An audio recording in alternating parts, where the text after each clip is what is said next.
Hello everyone, UPSC वालों में आप लोगों का स्वागत है। और आज हम लोग एक इंपॉर्टेंट टॉपिक डिस्कस करेंगे, दैट इज अबाउट नेपाल। आप लोगों ने कल या परसों में कल मॉर्निंग में ये न्यूज़ देखी होगी कि एक नेपाल के अंदर एक प्लेन हादसा होता है और जिसमें कई सारे लोगों की जान गई। अभी तक की जो न्यूज़ कंफर्मेशन है उससे ये कहा गया है कि अराउंड 72 पीपल, जो कि क्रू मेंबर और कई सारे पैसेंजर्स के साथ में सभी लोगों की डेथ कंफर्म हो चुकी है, जिसमें से 5 इंडियंस कहे जा रहे हैं, 4 रशियंस हैं और भी कई सारी कंट्रियों के एक्चुअल में वहां पे पैसेंजर उस प्लेन में मौजूद थे। अब सवाल ये उठता है, क्या ये नेपाल में पहला हादसा है? नहीं। स्टैटिस्टिक्स के हिसाब से अगर देखा जाए तो पिछले 30 सालों में 27 से ज्यादा मेजर एक्सीडेंट हुए हैं और माइनर्स का नंबर एक्चुअल में कैलकुलेटेड नहीं है। तो मेजर 27 से ज्यादा एक्चुअल में इंसिडेंट, यानी कि एवरेज हर साल इस तरह का एक हादसा होता है और जिसमें कई सारे पैसेंजर की एक्चुअल में डेथ होती है। तो इतना खतरनाक है क्यों, ये आज हम समझेंगे। साथ में रिसेंट में अगर देखोगे तो इन्हीं सब चीजों की वजह से जो हादसे कंसिस्टेंटली नेपाल के अंदर हो रहे हैं, इसी वजह से यूरोपियन यूनियन और कई सारी कंट्रियों ने नेपाल के अंदर सिविल एविएशन को बैन करके रखा हुआ है कि कोई भी यूरोपियन यूनियन की फ्लाइट जो है वो नेपाल वगैरह जैसी कंट्रीज को एक्चुअल में नेपाल को एक्सेस नहीं करेगी।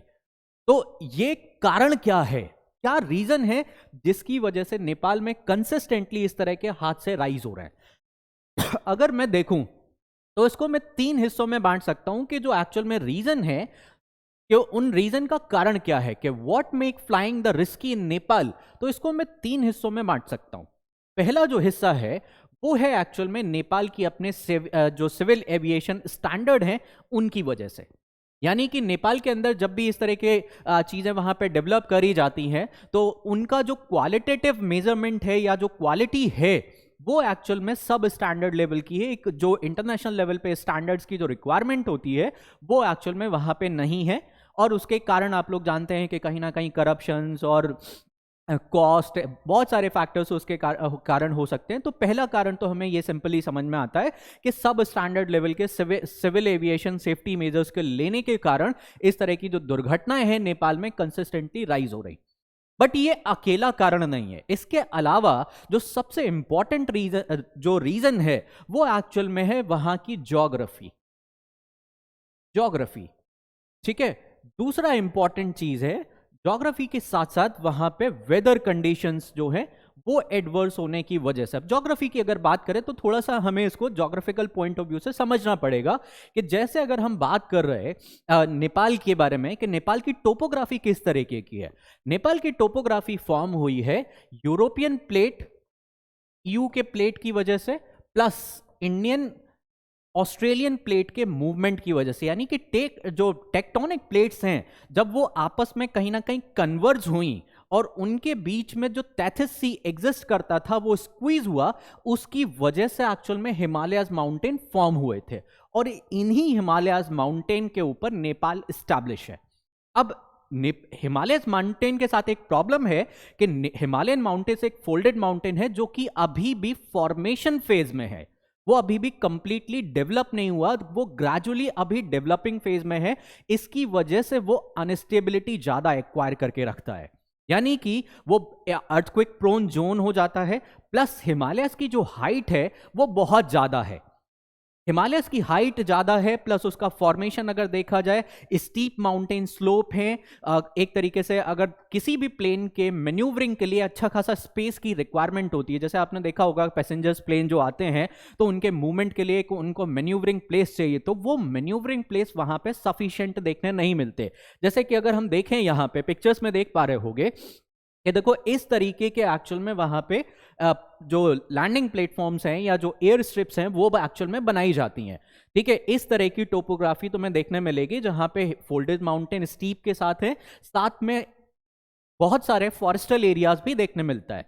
तो ये टोपोग्राफी एक्चुअल में कहीं ना कहीं डिफिकल्ट बना देती है किसी भी एक्चुअल में पायलट के लिए। पहला कारण ये, दूसरा कारण एक्चुअल में ये हो गया कि पहला जो सेफ्टी स्टैंडर्ड है वो सब स्टैंडर्ड है, दूसरा है वहां की रफ टेरेन या कह सकते हो कि difficult terrain, and third is whether phenomena. Actual में हिमालयस की जो हाइट है उसकी वजह से वहां पे वेदर फेनोमेना काफी डिफिकल्ट हो जाता है कि कई बार रेनफॉल्स देखने मिल जाती है, कई बार फ्रंट फॉर्मेशंस होते हैं, ठीक है। तो फ्रंट फॉर्मेशन की वजह से जो विंड्स वगैरह की डायरेक्शन है वो कहीं ना कहीं डिफिकल्टी क्रिएट करती है। तो ये बेसिक रीजन है जिसकी वजह से नेपाल में इस तरह के फेनोमेना फ्रीक्वेंट हो जाते हैं। अब इन चीजों को क्या हम कभी भी काउंटर नहीं कर सकते? तो देखो, ज्योग्राफी और वेदर फेनोमेना को कंट्रोल करना, ये नेचुरल फेनोमेना है, इनको थोड़ा सा डिफिकल्ट है। तो क्या नेपाल में कभी भी इस तरह के हादसे जो है वो रुकेंगे नहीं? इसके लिए कुछ हमें एडवांस मेजर करने की जरूरत पड़ेगी। जैसे नेपाल के बारे में कहा जाए तो बहुत सारी इंटरनेशनल एजेंसीज इस ऐसे, अकेला नेपाल में नहीं है, ऐसे प्लेटफॉर्म्स, अगर ऐसे एयर स्ट्रिप्स दुनिया भर में कई जगह पे मौजूद हैं। बट इन चीज़ों को, एडवर्स सिचुएशन को बैलेंस करने के लिए हमें टेक्नोलॉजिकल एडवांसमेंट की रिक्वायरमेंट होती है। तो अगर इस तरह के हादसों को नेपाल को रोकना है तो जो अपने सब स्टैंडर्ड मेजर्स हैं उनको एडवांस करके इंटरनेशनल मेजर्स के साथ में हम उनको कॉम्पीट करना पड़ेगा, तब जाके इस तरह की प्रॉब्लम्स को वो रोक सकते हैं। अदरवाइज इस तरह की प्रॉब्लम्स नेपाल के अंदर वहां पे बनी रहेंगी। इनफैक्ट पायलट्स का भी यही कहना है कि steeper and narrower landing strips higher in the Himalayas are even more difficult to navigate. तो हमें यहां पे एडवांस टेक्नोलॉजीज के थ्रू ही इन पे ओवरकम कर सकते हैं, तभी इन चीजों को बैलेंस किया जा सकता है। तो नेपाल में ये फेनोमेना हमेशा चलता रहेगा, ठीक है, जब तक कि उस पे गवर्नमेंट वहां पे एक प्रॉपर तरीके से मेजरमेंट नहीं लेती है। तो आज के लिए इतना ही। All the best, thank you.